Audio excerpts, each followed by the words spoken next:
নমস্কার, আমি সৌরভ। আপনারা দেখছেন সৌরভ ব্যাপারী ইউটিউব চ্যানেল। তাহলে পরে চলে আসলাম ফুড এশিয়ার একটি বিশাল আপডেট নিয়ে।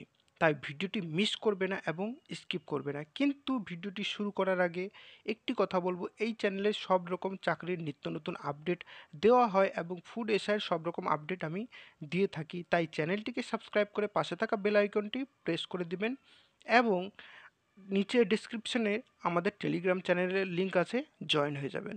তাহলে চলো দেরি না করে শুরু করা যাক। প্রথমত, এই যে আর্টিকেলটি তোমরা দেখতে পারছো, এই আর্টিকেলের সাথে কি ফুড এশিয়ার কোনো সম্পর্ক আছে? আমাকে অনেকে কোয়েশ্চেন করেছে, আমি সব কিছু বিস্তারিত তোমাদের বোঝাবো। ফুড এশিয়ার সাথে এর কিন্তু একটা বিরাট একটা সম্পর্ক আছে, ওকে। এবং নিটের সাথে আমি ফুড এশিয়ার তুলনা করে দেখাবো, তাই ভিডিওটি খুবই গুরুত্বপূর্ণ হতে চলেছে, তোমরা কিন্তু মিস করো না। তাহলে চলো শুরু করি। প্রথমত, এই আর্টিকেলে কি আছে? এই আর্টিকেলে কিন্তু বলা আছে যে মাননীয় মুখ্যমন্ত্রী মমতা বন্দ্যোপাধ্যায় তিনি কিন্তু হাইকোর্টের রায় মানেন না। হাইকোর্টের কি রায়? 22শে মে হাইকোর্ট একটি ঐতিহাসিক রায় দিয়েছিল যে ওবিসির ওপরে, যে ওবিসি কার্ড তৃণমূল সরকারের নেতৃত্বে যতগুলি ওবিসি কার্ড 2011 সাল থেকে 2024 অবধি ওবিসি কার্ড হয়েছে সেগুলিকে বাতিল করে দেওয়া হয়েছে। এবং সেই নিয়ে মমতা বন্দ্যোপাধ্যায় সুপ্রিম কোর্টে যাবেন, কারণ তিনি হাইকোর্টের রায় মানেন না। এবার এর থেকে কিন্তু সব চাকরি স্থগিত হয়ে গেল, নতুন চাকরি ডেট পিছিয়ে গেল, রাজ্যে বলতে গেলে এখন কোনো চাকরি নেই। তাহলে এর ইফেক্টটা ফুড এশিয়ার উপরে কি? দেখো, প্রথমত, যতদিন অবধি ওবিসির ঝামেলা না মিটছে ততদিন অবধি কিন্তু ফুড এশিয়ার ফেসলা না হওয়ার কথা। হয় কোর্টে ফেসলা হতে পারে, যদি রি এক্সামিনেশন হয় সেটা কিন্তু হবে না, যদি রেজাল্ট বেরোনোর থেকে সেটাও কিন্তু হবে না। কি করে? তার কারণ হচ্ছে, ধরে নাও ফুড এশিয়ার 31 জুলাইতে যেই বিচারটা আছে সেই বিচারটা হয়ে গেল, কোনো একটা বিচার হয়ে গেল, কিন্তু ওবিসির ঝামেলা যদি না মেটে তাহলে পরে রি এক্সামও হবে না এবং তোমাদের যদি রেজাল্ট বেরোনোর থাকে সেটাও বেরোবে না। এবার এখানে কিন্তু আমি গুরুত্বপূর্ণ তথ্য আলোচনা করব। দেখো, এখানে আমরা আছি কিসের জন্য? এখানে আমরা আছি যে ফুড এসআইয়ের রেজাল্ট কিন্তু বেরোক তার জন্য, হ্যাঁ। এবার কি করে বের করা যাবে, আমি অনেক দিন ধরে ব্রেন খাটিয়ে কিছু প্ল্যান তৈরি করেছি, আমি সব কিছু বলবো বিস্তারিত। দেখো, এই আর্টিকেলটি তোমরা পুরোপুরি বুঝতে পারলা, এর সাথে কিন্তু ফুড এশিয়ার সম্পর্ক আছে। কিন্তু বর্তমানে যে সুপ্রিম কোর্টের যে রায় মানে বিচার হবে 31 জুলাইতে, তার সাথে কোনো সম্পর্ক নেই। তারপরে যেই জাজমেন্টটা আসবে তার সাথে এর সম্পর্ক আছে। বোঝা গেল? এবার আমরা চলে আসি নিটের কাছে, ওকে। কারণ অনেকজন আমাকে কিন্তু বলেছো তোমরা যে টিএম 1000 টাকা নিয়ে টিএমসিকে জিতালা, এবার দেখো বুঝো। এবার আমি নিটের কাছে আসি, ওকে। নিটটা কার আন্ডারে? কেন্দ্রের। কেন্দ্র কার? বিজেপির। বিজেপি সরকার থাকতে ঘুষ নিয়ে নিটের পরীক্ষা কিন্তু নেওয়া হলো এবং 67 জন এক র্যাঙ্কে আসলো। এরা যদি ডাক্তার হয়, এদেরকে যদি লিভার অপারেশন করতে দেওয়া যায়, কিডনির অপারেশন করে দেবে, কোনো অসুবিধা নেই। তাহলে পরে এরকম ডাক্তার যদি আমাদের দেশে হয়, কি করে চলবে? এবার তোমরা এখান থেকে কিছু কিছু ফুড এশিয়ার ব্যক্তি বলতে পারে, এটাই তো আমরা বলতে চাচ্ছি, তার জন্য রি এক্সাম করান। রি এক্সাম করান ফুড এশিয়ার, তাহলে পরে কি হবে যে সব কিছু সমানে চলে আসবে। তাহলে নাহলে ফুড অফিসার যা হবে বুঝতেই পারছেন। এবার এখানে কিন্তু পার্থক্য আছে, তোমরা নিটের পুরোপুরি খবরটা কিন্তু জানো না। দেখো, আমি পুরোটা জানি না, কিন্তু কিছু কিছু জানি, সেগুলো তোমাদের সামনে তুলে ধরবো, ওকে। ধ্যান দিয়ে ভিডিওটি দেখবে। আমরা আলোচনা করব নিট, ওকে। প্রথমে আলোচনা করলাম যে সরকার বিজেপি থাকুক বা টিএমসি থাকুক, যেই সরকারই থাকুক, চাকরিতে যেটা দুর্নীতি হওয়ার সেটা হবেই।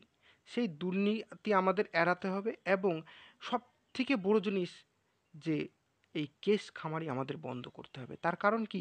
দেখো, প্রত্যেক বছর কেস করছো, 2 বছর ধরে কেস ঝুলে থাকছে, 2 বছর পরে কোনো একটা রায় আসছে, চাকরি হচ্ছে না, এভাবে কিন্তু টাকা পয়সা চলে যাচ্ছে, অনেক কিছু হচ্ছে, অনেক ঝামেলা হচ্ছে।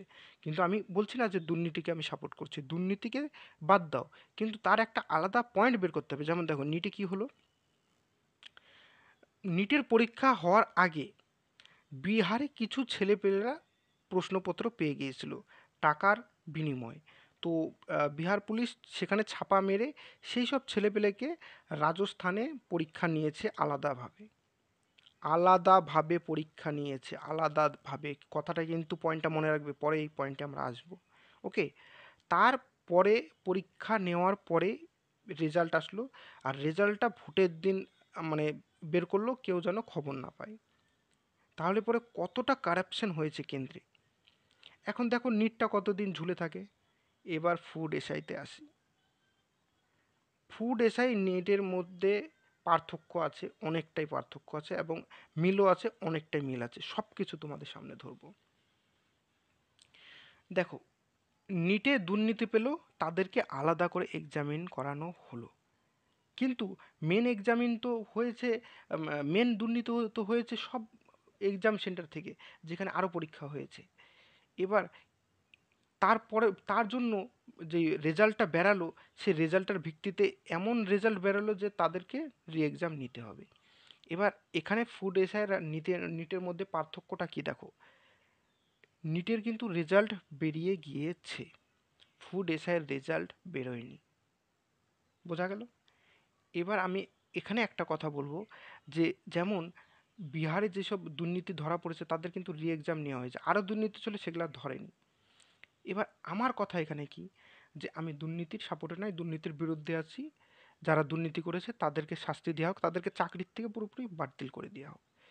কিন্তু এখানে একটা কথা হচ্ছে, যে বিহারে তাদের কিন্তু রি এক্সামিনেশন নেওয়া হলো আদার্সকে রেখে।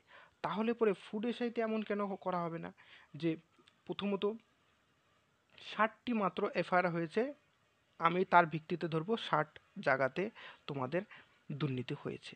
সেই 60টি জায়গা তোমরা রি এক্সামিনেশন করাও, আমাদের কোনো আপত্তি নেই। কিন্তু বাদ বাকি জায়গায় যেগুলোয় তোমরা খোঁজ করে দেখো, যে সিআইডিকে বলো তদন্ত করতে, যে এইসব জায়গায় দুর্নীতি হয়নি, সেসব জায়গাকে হোল্ডে রাখুক। আর যেগুলোয় দুর্নীতি হয়েছে সেসব রি এক্সাম নিয়ে সব রেজাল্ট একসাথে প্রকাশিত করুক। বলো, আমি যদি কথা খারাপ বলে থাকি তোমরা কমেন্টে বলবে। এর সব থেকে বড় উদাহরণ কিন্তু নিট।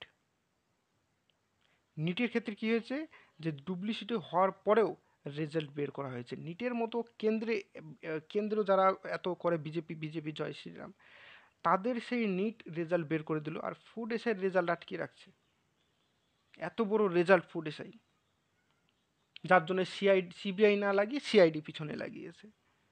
আরে কিছুই না, কিছু কোচিং সেন্টার দেখো, নিটের ব্যাপারে আমি তোমাকে বলছি, এখন কিন্তু প্রচুর কোচিং সেন্টার, যেমন ফিজিক্সওয়ালা ঘন্টার পর ঘন্টা ভিডিও ছাড়ছে, ঘন্টার পর ঘন্টা নিউজ চ্যানেলে গিয়ে দেখাচ্ছে এবং রি এক্সামের দাবি করছে।